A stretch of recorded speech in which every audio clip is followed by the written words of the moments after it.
Kwanza nataka nimwambie Alikiba, najua atasikia hiki kitu.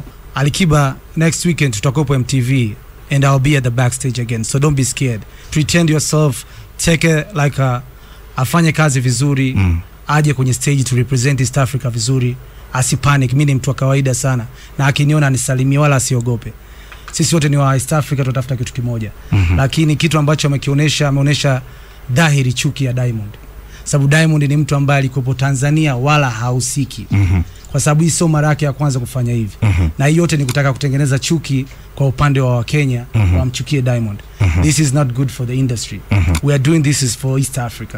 Let's do it together. Tufanye pamoja, tupeleke muziki wetu. Tunaongea Kiswahili, muziki wetu wa Kiswahili ongelewe. Tupeleke uwe mzuri. Okay. Umeona? Kwa sababu kitu ambacho cha kwanza alishakusemaga Diamond ananunua tuzo. Sawa? Diamond ananunua tuzo kwa kiasi gani haijulikani. Cha pili anakuja anazungumza leo, anazungumza tena kitu kingine kama hiki, anasema yule alihusika katika masuala kama haya.